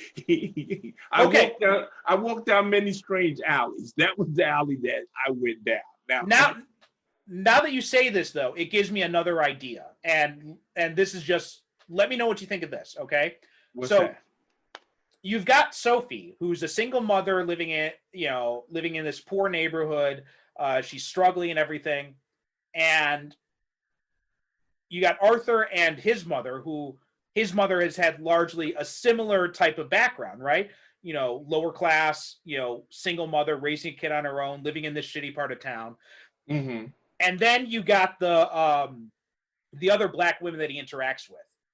So I wonder if maybe like when he imagines like being with Sophie and all that, and why he picks her to be kind of like the ideal woman for him, is because it's kind of like a combination of those two things. Right, his mother and these other black women that he interacts with who don't really care about him that much, and so maybe I'm kind of, you know, throwing shit at the wall now, but that somehow like it's, you know, kind of like his own like self-loathing or something like that with how these other women treat him, and then he combines that with, you know, the love of his mother, and they kind of combine into Sophie. The only thing I know for sure is that I don't think it's a coincidence. That's all, and that's where I'm going to leave it at for now. Okay. Like I said, if anybody out there, if you've been listening to this and you think I'm full of shit or I got something, please let me know, and you know, we'll revisit this. But I just can't believe that was a random thing. That you have the only women he has meaningful dialogue with is these 4 black women, and one of them turns out to be imaginary. No, I think you're right in that it's not a coincidence. I just don't agree with the conclusion that they're all imaginary. But I do think you're right that it's not a coincidence that it's all these black women in there. Yeah. On that we can definitely agree. Okay. All right. Let's talk Thomas Wayne now, because this is not any version of Thomas Wayne that I've ever thought of, right? Because this guy's a dick. With a capital D. Yeah. There's no other way to put it. Well, you know who was originally cast in this role? You know what? I do know. I can't think of his name now, but I do know it's a well-known actor. Yeah, it was Alec Baldwin. Alec Baldwin, they're right. That's who. Yeah.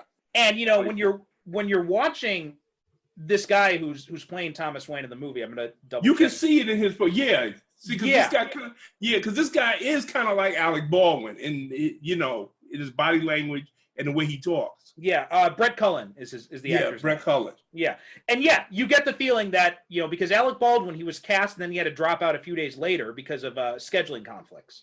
So you get the sense that okay, so what's happening here is this guy is basically like, all right, I know you wanted Alec Baldwin, so I'm going to give you my best Alec Baldwin impersonation. And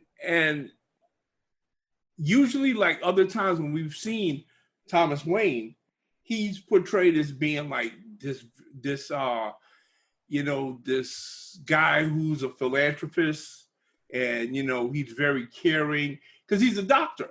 Yes. Yeah. And he usually portrays being a doctor, a healer.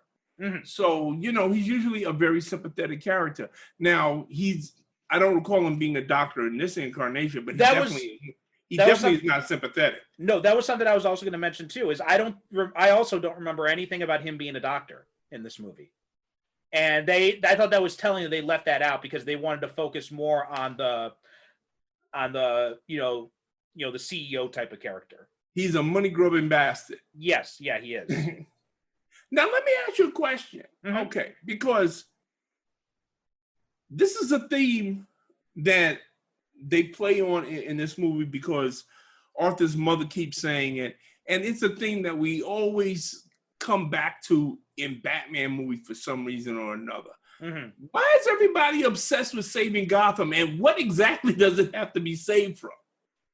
Yeah, you know what? I think it's just because I don't know. I think that I don't know. You know what? I don't know. Yeah, that's a good point. Yeah, they do bring that up in every single Batman movie. There's someone who's trying to save Gotham.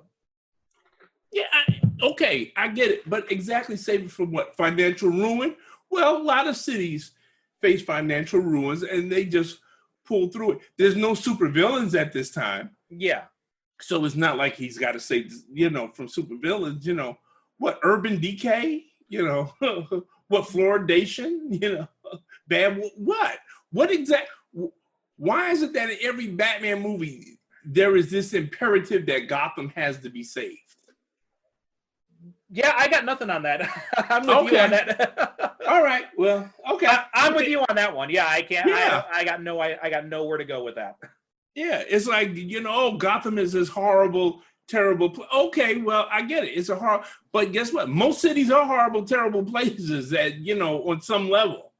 I mean, the only thing I can maybe take a stab at is that it's just their way of trying to show like how terrible Gotham is, but it never quite lands very well. Now, I know that and I vaguely remember reading this somewhere, but Gotham is such a bad place to live in because it's something about the actual architecture of the city. I remember reading something like that at one point as well. Yeah, that makes people kind of screwy if you live there too long. Right, yeah. And there's a whole bunch of other stuff that probably factors into that they've done over the years, like Indian burial grounds and all that. Yeah, they'll introduce stuff and then other writers will come in and they'll forget about it, and so that's always like that's always how it goes. But I did think it was interesting that they made, because I can't imagine this being the same Thomas Wayne who instills those values of like justice and decency into Bruce Wayne, because Thomas Wayne, not only was he a doctor, a healer, as you so accurately mentioned, but he still had Wayne Enterprises and all that, but he used it as a force of good, whereas which Bruce Wayne later continues, right? I mean, he uses his money and resources to do what he can to help people of Gotham. Like, there have been lots of stories where, like, I remember one episode of Batman the Animated Series where Nightwing is talking to Robin. He's talking about what happened with him and Batman and why he quit being Robin. And it was this one instance when they go after one of Two-Face, I think it was the Joker's henchman, and Batman assaults him in his home in front of his kid. And Robin tells him, Dick Grayson tells him, like, not like this, not in front of his kid. And Batman's just like having none of it. But then later at the end of the episode, Nightwing finds out that Bruce Wayne actually went and hired the guy as a security guard then and gave him a second chance. And he said, there's this really great scene. He was like, yeah, Bruce Wayne's such a great man. He's never too busy to ask me how my kid's doing or anything like that. And like, there are lots of types of stories like that of Batman not only beating the crap out of people, but also trying to help people who need a hand to get a second chance at life. And you can't picture this Thomas Wayne raising that guy. Yeah, because as we've seen many times in, like I said, not only the animated series, but the comic books and in the movie, Bruce Wayne actually worships his parents. Yes. You know, he doesn't believe in God, but if he believes in anything, he believes in his parents. Yes. You know, but I don't see how he could believe in this guy here, because this guy is very unsympathetic, very unlikable. Like you say, he's a total dick. Well, You know, also along those lines, is it influences the whole relationship with Alfred then as well, because you can't have again, I can't picture this guy to trust Alfred so much that he would give him custody of his only son. Whereas, but in other incarnations that we've seen, like, Alfred worked for the Waynes, but him and Thomas Wayne, they were still friends. right? Like they still viewed Alfred as part of the family, which is why Alfred is the one who gets custody of Bruce Wayne. I can't picture this Thomas Wayne viewing Alfred as anything other than the hired help. And actually, we should mention that there is a brief scene that we do see Bruce Wayne. Yes. In this movie, where Arthur goes to, Wayne Manor, and Bruce is playing near the fence for one reason or another. I can't remember why. But Arthur's on one side of the fence and Bruce is on the other. Mm-hmm. And obviously, okay, this can't be the Joker that will be his arch enemy, because Bruce Wayne is what, like 10 years old? Yeah. Yeah, and Arthur, he's a grown man. He's like in his 30s already. So yes, I know that didn't bother Gotham, because don't get me started.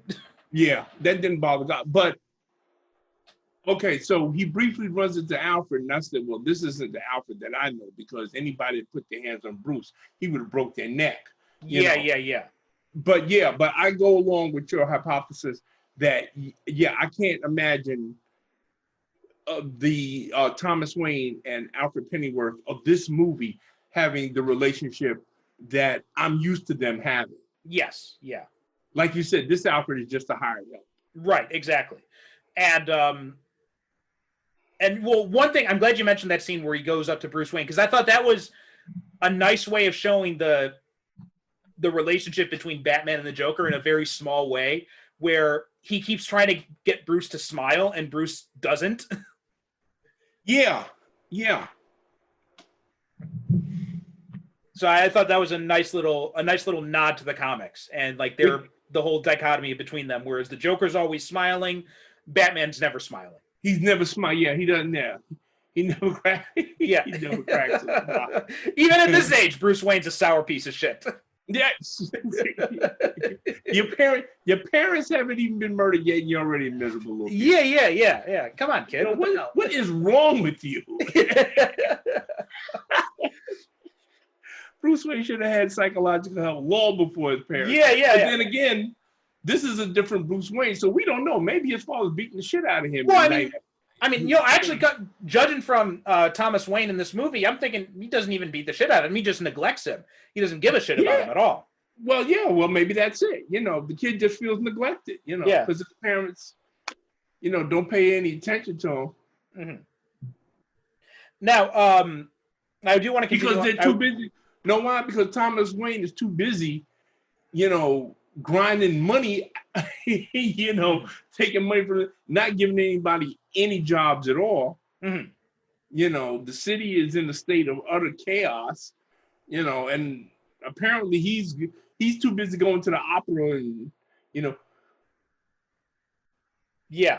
And so now I wanted to ask you, because you kind of hinted at this earlier when we were talking about the idea of Arthur's parentage. Do you think that Thomas Wayne is his real father or no? In this movie? Yes. Yeah. Oh, yeah. Okay. Yeah. I think this Thomas Wayne was a womanizing bastard. And, she was working for him. Mm. Because it was shown that she was working, for Wayne Enterprises. Yeah, and Alfred knows her too, because she used to work not only working for Wayne Enterprises, but she worked at the house. She worked at the house, right? Yeah. Exactly. Yeah. So she was like a maid or something like that. Right. Yeah, she was a domestic. Yeah. Like on some level. So yeah, I can see very easily that, he was, Thomas Wayne was diddling the maids. I'm halfway with you. I think that, yeah, he was definitely diddling the maid, and her. Let me put it this way. I think it's an extremely strong possibility that at least they were having a sexual relationship, and before his wife found out, he kicked her out, and that sent her down the road to madness. That's what I'm thinking. And here's something, then adding on that, I don't think that Arthur was a child from that, but I think she wanted a kid, and him helping her with the adoption was like buying her silence. Yeah. That's my theory on how that went down. Which, and then, I think that does fit because, and I think no matter what, though, I think you are right that he was having an affair with her, because otherwise, it's telling that when Arthur mentions his mother's Penny Fleck, the reactions that both Alfred and Thomas Wayne have to that. Exactly. It's not like they don't know who they're talking about. Right. Yeah. It's a Penny who? Yeah. No, they know exactly who she was. Yeah, Alfred has got that wait. Who? Oh yeah. Look on his face. Yeah, because it was probably Alfred that gave us some money and said, "Listen, it's time for you to go." Yeah. That's what Alfred does in this Thomas Wayne. He takes out the trash.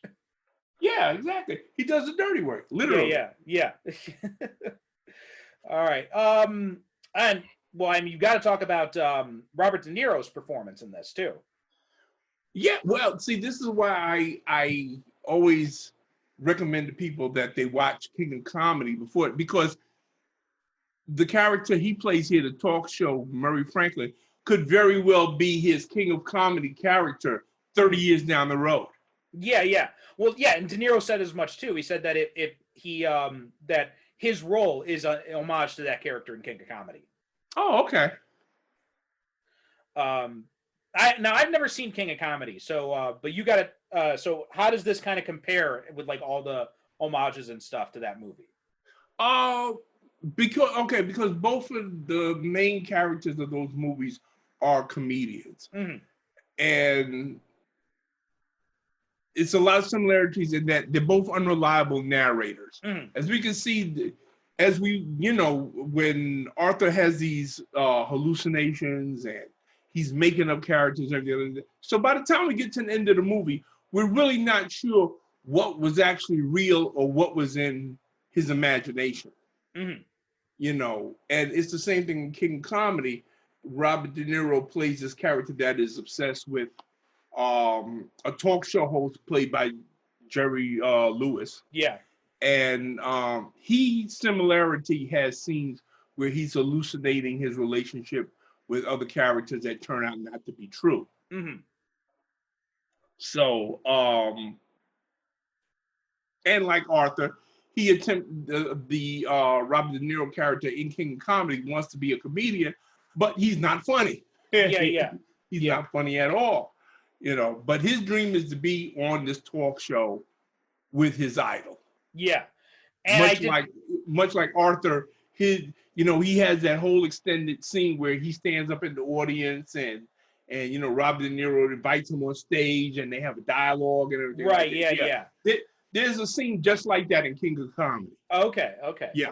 I'm glad you mentioned that scene because I wanted to mention that. Like that scene is so heartbreaking when he hallucinates himself being in the crowd with and then Murray Franklin invites him on stage and then he's when they go to commercial, he says to him, he's like, look, all the lights, all the fame, I'd trade it all if I could have a kid like you. And it's like, you feel so bad for the guy at that point. Yeah. You know what? You feel bad for anybody whose life has gotten to that point where this, they have to hallucinate that strongly to make themselves feel better.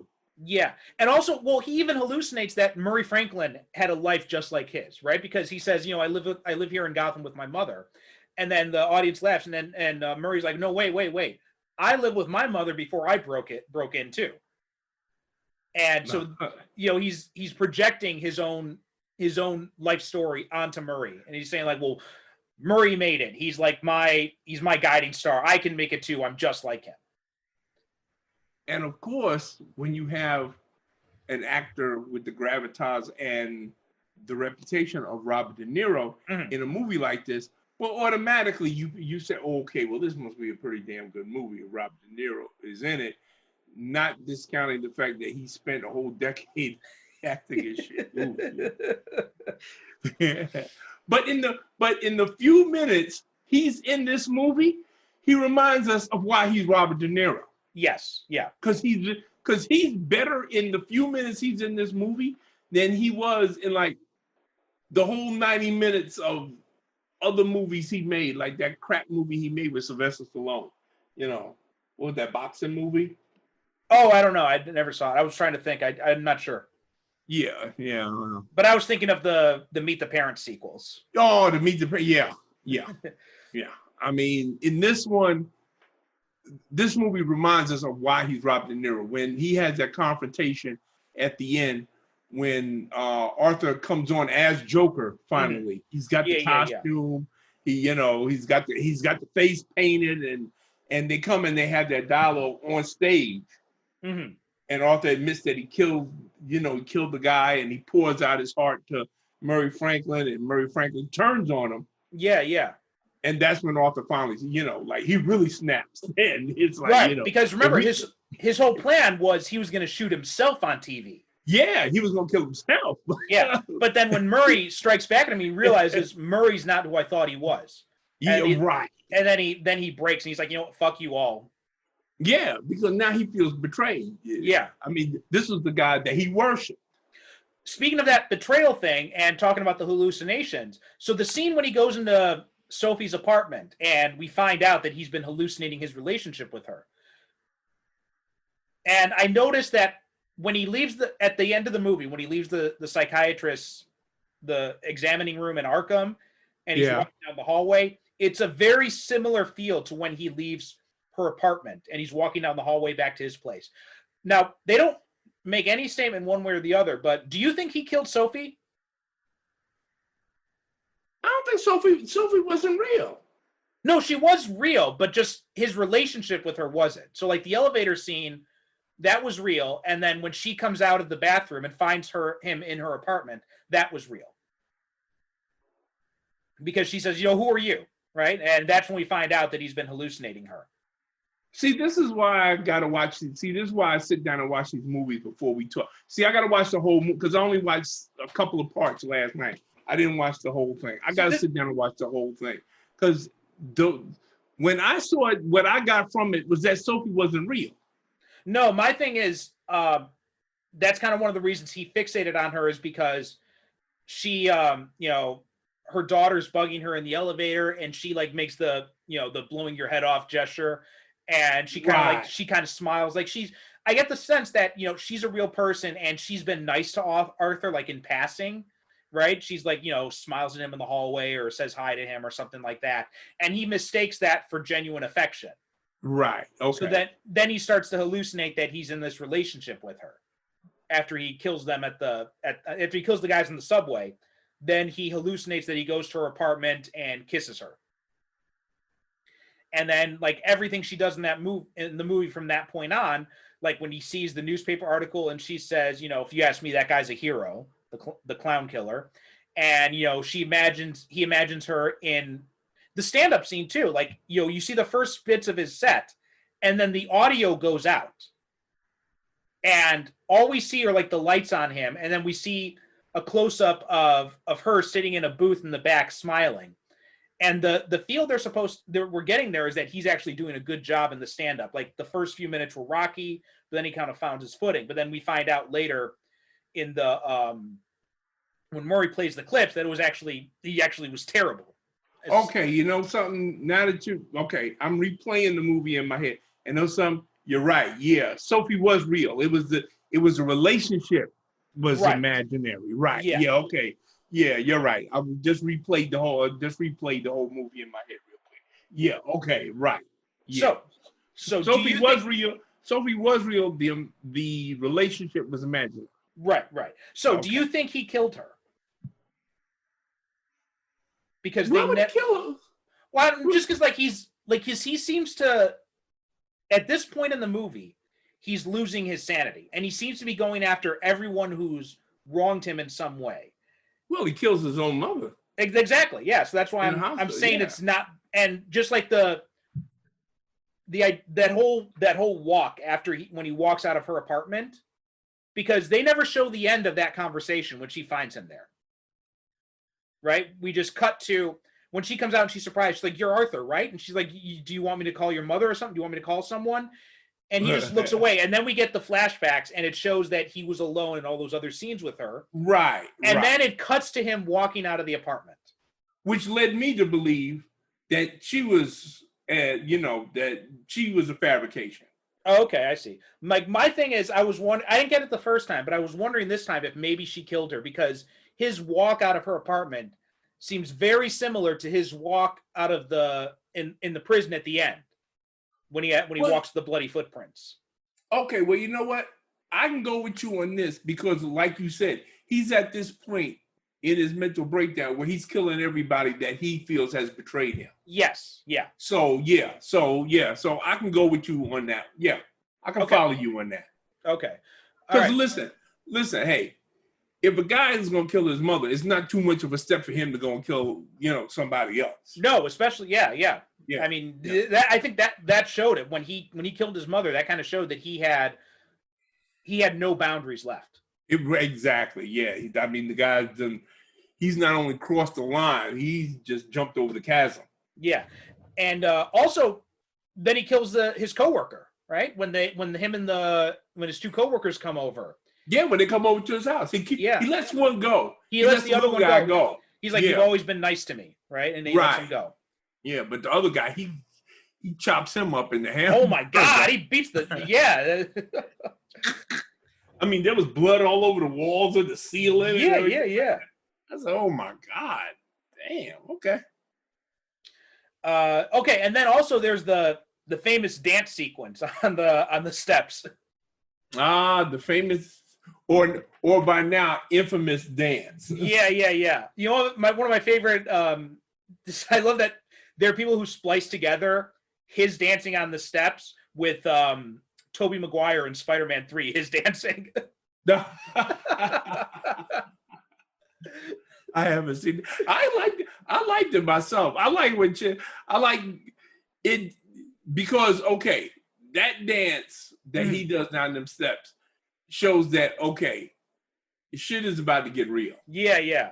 Because Arthur finally feels liberated now. Mm-hmm.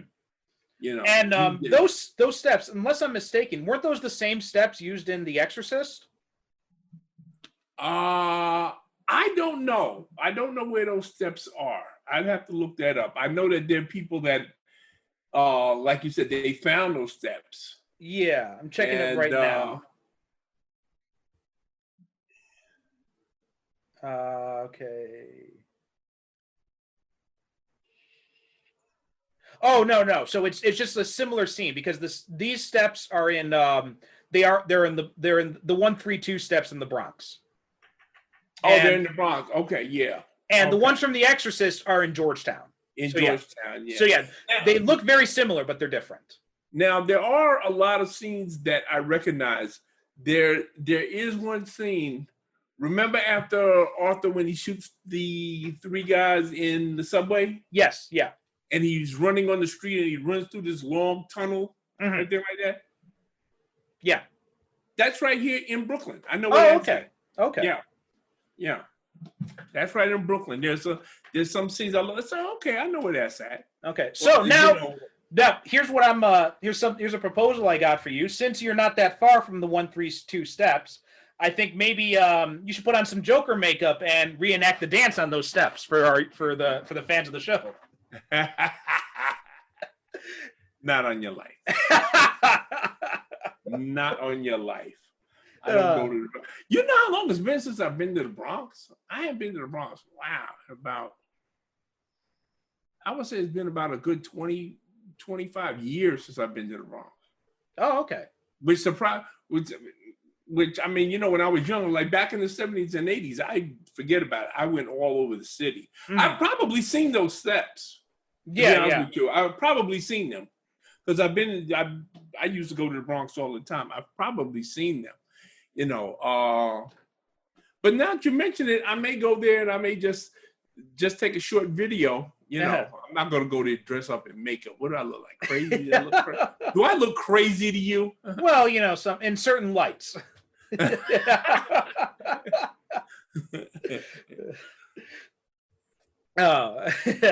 Just a thought that came to my mind. Stop thinking. You know what else I thought about when I was watching the scene of the talk show is it reminded me a lot of the talk show scene in The Dark Knight Returns. Right? When the Joker goes on the talk show with his, it's a totally different vibe because in The Dark Knight Returns, the whole idea is his psychiatrist thinks he's cured and everything and wants to show rehabilitation as possible. And then Joker is going on there because he wants to get Batman's attention basically. But I kept, every time I see that, I'm always reminded of the talk show. So that's why when I was watching this the first time, I was like, oh, Robert De Niro is about to get his ass killed. Because when Joaquin Phoenix, when he comes out, he does the same thing. That because they got that little woman there that looks like, what's her name? Dr. Ruth. Yeah. And he gives her a big kiss the same way that in the comic book, The Dark Knight, the Joker comes out and he gives her, because there's some woman in there that's supposed to be Dr. Ruth. And he gives her a big kiss too. Yeah. Yeah, right. Yeah, you're right. There's a lot of similarities there to that scene from The Dark Knight Returns. Yeah. That's what I can see it now. Yeah. Also, now the last thing I wanted, and one thing that kind of I hated about this movie is we still have to see the Waynes die again. Oh God, yeah. I mean, you can't. I mean, you can't get away from it, and I think that there are some things in comic book movies that we should never see again. We should never see the origins of Spider-Man, the Hulk, and Superman. And we should never see Thomas and Martha Wayne get shot again. Yeah. Now, something too is if they had done the original idea for this, which was the original idea was not that it would be some random guy in a clown mask who kills them, but that it would be Arthur himself. And then, after he shoots Thomas and Martha, he then turns the gun on Bruce and shoots Bruce as well. Now, if they had done it that way, I think I would have liked that scene a lot better, because it would have shown that it would have been completely it would have been completely different that way, right? It would have shown that this is definitely an Elseworld story. Yeah, but you know what? I would be willing to bet my bottom dollar that some suit said, well, if you do that, how can we have a sequel? Yes, yeah. Somebody sitting at that table when they said, okay, well, this will firmly establish that this isn't, that this isn't the Batman, that we know, and it'll cut it off, and it'll be a shock at the end of the movie, and blah, blah, blah, and this and that. And somebody said, yeah, but what about the sequel? If you kill him, how can he be Batman? Yeah. That's exactly why they cut it out. Because they didn't want, because even though Joaquin Phoenix was only doing this as a one-shot, right? Yeah, you know what? There is absolutely no reason for this movie to have a sequel. No, absolutely none. And because Joaquin Phoenix was offered roles in Marvel movies. He was offered Doctor Strange, he was offered Hulk, and he turned them down because he didn't want to have to commit to, replaying the role. Right, yeah. So everyone who was saying, oh, well, he's going to be Joker in the DCE, well, no, he's not, because he doesn't want to do that. And, and like you said, I'm totally fine. This is not a movie that needs a sequel. This is, and I think it would be a disservice to this movie and also to the Joker's character in general if they tried to shoehorn this into a DC universe type thing. This movie was an experiment in a lot of ways, I think. but it was an important experiment, because I think that with this, DC and Warner Brothers has found a way that they can go where they can finally stop trying to chase Marvel. Yeah. Which is a fool's, really, you can't copy what they did. The Marvel Cinematic Universe is an achievement that I don't think any studio is going to be able to top for the next 100 years. Yeah. But I think that with this movie, they have discovered that they can do standalone movies with characters from DC Comics and give them to talented directors and actors and just let them do their vision. Yes, yeah. Like they did with this movie. And there's nothing wrong with that. You can do a Joker movie outside of the continuity that we know. They proved that you can do it because they did it with this movie. Yeah. Now, apparently, this has been... apparently, even though they didn't intend for this to be to have a sequel, like apparently Phillips and Phoenix would both be interested, and there's a possibility that there might be a sequel, which I don't think they need one, but I think you're right. It's much better instead to do other types of movies in the same vein, where you're using some of these DC properties and you're finding new and unique ways to do them. Yeah. I mean, you could finally get a John Constantine movie that does justice to the character. Well, I was gonna say, yeah, you should just, get what's his name, Matt Smith, Matt Ryan, whatever. I always get his name wrong. I know what you're talking about. Yeah. You could do any DC character. Matt Ryan, that's it. Yeah. Yeah. You could do any DC character. If you grew up, okay, well, you like, I don't know, Challengers of the Unknown, but you don't want to do a whole series. You just want to do one Challengers of the Unknown movie. Set it in periods, say. You said, well, I want to do it back in the 1960s. Well, yeah, you can do that now because you show with Joker that you can just do a standalone movie. Or something like some of the darker stuff, like you can do something like The Spectre or Dead Man or stuff like that. And I think you can find a really interesting ways to do that with these types of movies. Yeah, and and you can make it an R rating if that's what you want, right? And go as dark as you want, and you can make the movie, that you want to make, the movie that you see. Yes, and it doesn't have to fit into a larger tapestry like the MCU. Right? Exactly. Yeah. Yeah, I think you're spot on right there, 100%. I think that, I think that really Joker pointed the way that, you can do your other movies like Aquaman and Wonder Woman that are set in, a loose continuity. Mm-hmm. But if somebody comes to you and say, okay, well, you know what? I want to do a Jonah Hex movie, but I want to do it right. I want to do it in the vein of a spaghetti Western. Right. Oh, yeah. Okay, well, here you go. Here's $80 million. Go do it.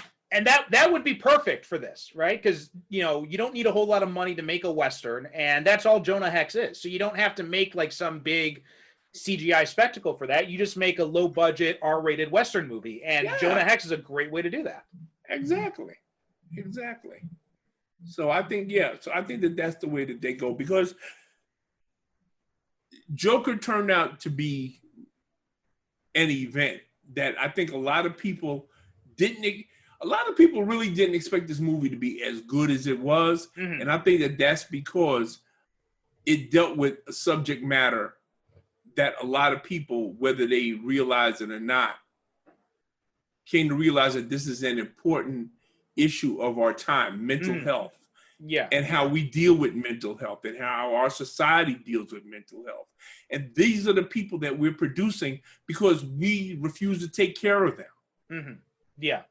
And we're going to keep on having people like him, like Arthur Fleck, because we do have Arthur Fleck in real life. Yes. Yeah, absolutely. I mean, Sorry, go ahead. No, go ahead. I was just going to say that this movie it kind of shows like how, if society keeps failing these people, then society is going to be responsible for creating a lot more monsters. Exactly. And that's what this movie is actually about.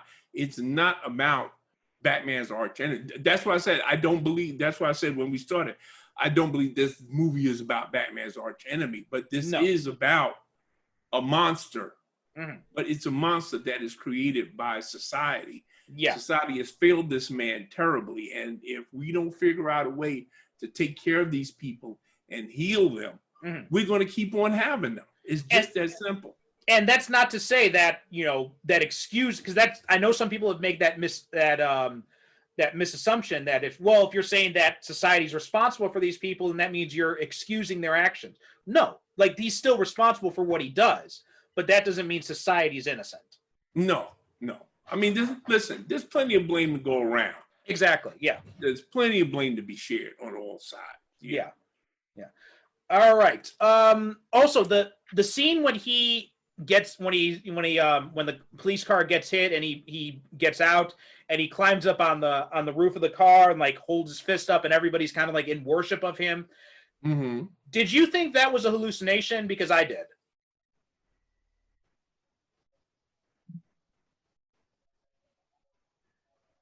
I think, you know what? I think that everything after he shoots Rob De Niro is an hallucination. Okay. All right. So pretty much along the same lines of thinking then. Yeah. Yeah. Because I thought that was a little bit, because nobody really knows who he is. Like they don't even, it was, because all those people who were out there rioting, they weren't watching the Murray Franklin show live, so they didn't hear him admit to killing those guys. So they have no reason to believe that he's anything other than just another clown who's part of the protests. Well, that's what I'm saying. Yeah. Why would they all of a sudden decide to worship? But again, like I said, if you go by my earlier theory, where I postulated that this is the guy that infects Gotham with madness. Yeah. For one reason or another. And this was the point in Gotham's history where it started to go a little bit wonky. Yeah, definitely. Yeah. And this is where we got all of the supervillains and, and the costume crazies and everything like that. Or you could just take this as a story about a guy that loses his mind. I mean, you know what? I think that if anything, the dialogue that we've had for the past hour or so about this movie demonstrates why it's such a good movie, because there are so many ways that you could take this movie. Right. And you can have a dozen people sit down and watch this movie and come out and everybody comes away with something different. Yes. You see something different on this movie. You and I see a lot of things, like along the same lines, but we're sitting here and we've seen the same scene and we see them two different ways. Exactly. Yeah. Very good. I was thinking the exact same thing. We've got very different interpretations of, what happened, and we both saw the same thing. Well, and also there are also some points where we had the same interpretation up until a certain point, and then with the same scene, we diverge into two different conclusions of it too. Yeah, exactly. Which is why I think that this movie is still going to be watched and debated. And it's one of these movies that, 20 years from now, they're going to be talking about, oh, this is a masterpiece. Why didn't more people see this? It's that type of movie. Yeah. And I think that's probably good as place as any to come to final concluding thoughts, which I think that pretty much summarizes it for, I think you summarized it pretty well, but do you have anything else you wanted to close out on with this movie? Only that, if you haven't seen Joker yet, because you said, well, I'm not interested in superheroes, I'm not. As both Perry and I have said, this is not a superhero movie. If you, like me, enjoyed, the movies of the 70s and 80s, those classic movies that dealt with dark adult themes and heavy psychological issues, this is the movie for you. Yeah. There is not a cape in sight, a cape or mask in sight in this one. Well, they got the clown masks. Well, yeah, okay, clown mask. But I mean, you're right. There's nobody flying. There's nobody crawling up walls. Nobody trying to take over the world. This is not a movie about a supervillain. Right. This is a movie about a seriously damaged man. Yeah, exactly. Yeah. And you know what? This is, and I agree with a lot of what you said. My as I said at the beginning of the episode, I'm between the two camps. I did not think this was the greatest movie ever, but also I did not think it was terrible. It's a good movie, is basically just how I come on to it. But you're right. There are also a lot of I think the strength of the movie is not so much in the movie itself, but as you've kind of pointed out, in these different ways you can draw interpretations from it. And Yeah. And again, I don't think that's a coincidence. I think that the director, Todd Phillips, and the writer, whoever wrote this movie, Scott Silver. Okay, I think that was, they sat down and they planned it that way in the writing of this movie, that people come away from it with all of these different interpretations. Yeah. Of, what happened and how it happened and why it happened. Yeah, that very good point. Yeah. And I think that's probably the best way to end on this. So that about does it with our discussion on Joker. As we said, even if you think whatever your preconceptions of this movie are, they might be right, they might be wrong, but I'd say whatever preconceptions have stopped you from seeing this movie, I suggest you give it a chance and see if those preconceptions were right. Because I had preconceptions about this movie, and they turned out to be wrong. Yeah, me too. Yeah, I did. I had a lot of preconceptions about this movie, I admit it. And yeah, by the time I got to the end credits, I had to admit that I had it all wrong. Yeah. I did. I had this movie over. It wasn't anything like what I thought it was going to be. Seriously. Exactly. Yeah. All right. So that means that the next pick is mine. And so I was trying to think what would be a good movie to go into this time. And I'm going to go, because usually you're the one who recommends the low budget, the lesser known TV movie stuff. I'm going to see if I can pick one that you have never seen before. Okay. And that is the Witchblade made for TV movie that served as a backdoor pilot for the TNT TV series. With Yancey Butler? Yes. Seen it. Damn it. I thought I had you. No, you know why? Because this was the movie that, I was in love with Yancey Butler for so long after seeing really? this movie. Oh, okay. Yeah, I didn't know that. Yeah. Yancey Butler, oh man, yeah. I had a crush on her for the longest. Okay. Now, I'm not sure how easy this is for you to find, but if you have any trouble finding it, let me know, because I think I can find a way for you to see it. Okay. Well, you know what? I have found that recently, Tubi, I have found that is a great resource for a lot of crappy movies. Oh, okay. I spent one Saturday just watching one crappy movie after another that I hadn't seen in a long time, and I said, "Oh my God, I can't believe it's on there." Okay, Witchblade is not on there, but I do have a way to get it if you can't find it. Okay, okay. Give me a couple of days. If I cannot find it on my own, trust me, I will be in touch with you. Okay, and because this one came to mind because they had recently had a big image sale, and they had like the Witchblade, like the early issues of the Witchblade comic book. So I bought that and I read it. I haven't read those comics in years. So, and then it made me think about the TV series, which I've got, and I'm like, I should actually sit down, and that'd be a good thing, is to go back and rewatch the film that launched into the series. Yeah, it was a short-lived TV series on TNT. Right. It lasted 2 seasons, and it was actually like the highest rated cable show at the time. Yeah, it was a very popular show. Unfortunately, Yancey Butler, she had severe problems with alcohol. And, right. Yeah. That led to the cancellation of the show. Yeah. So join us next week. We'll be talking about the Witchblade telefilm. And you know what? I actually saw this with Yancey Butler. Really? Yeah, because they premiered it at Wizard World Chicago. And Yancey Butler was there. Anthony Sestaro was there. And so, yeah, I got to see it at I'm blanking on the name, but there's this really old famous theater in Park Ridge, Illinois, which is in one of the Chicago suburbs. And we got to watch it there. So I got to watch it with Yancey Butler. In fact, I got a picture with her. Bastard. Which, unfortunately, I don't know what happened to that picture. Like all my convention pictures, I don't know what happened to them. I had a picture with her. I had a picture with Stan Lee. I think I had a picture with Kevin Smith as well. But ooh, wow. I don't know what happened to those photos. I think I had one with Paul Jenkins as well, I think. But yeah, I don't know what happened to them. I'm worried that maybe they got thrown out.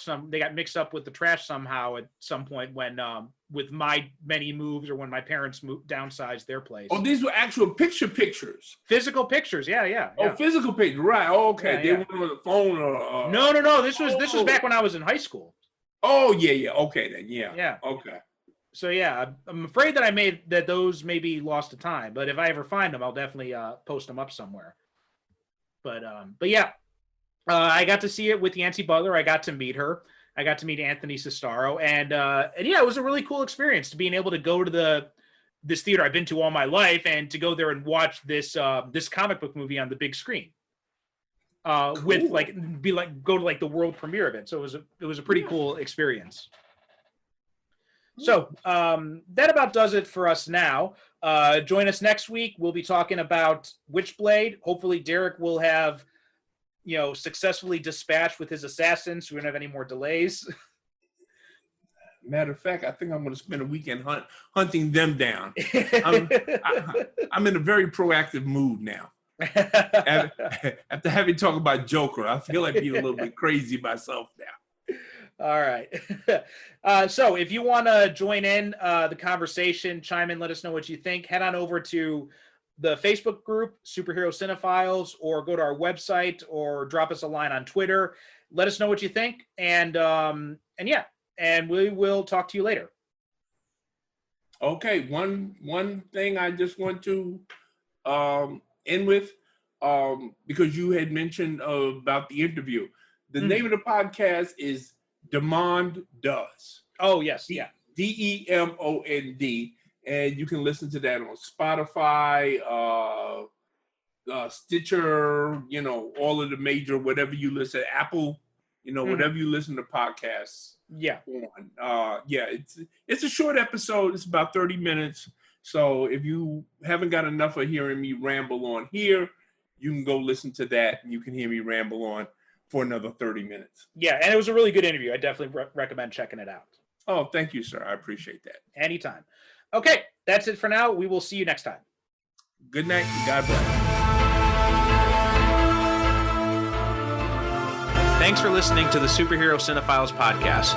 If you have any questions or comments about this or any other episode, or if you have a superhero movie or TV show you'd like us to cover in a future episode, you can email us at superherocinephiles@gmail.com, or you can also visit us on the web at superherocinephiles.com.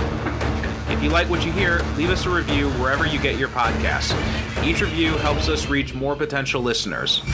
You can also support the show by renting or purchasing the movies discussed, or by picking up our books, all of which can be accessed through the website, as well as find links to our social media presences.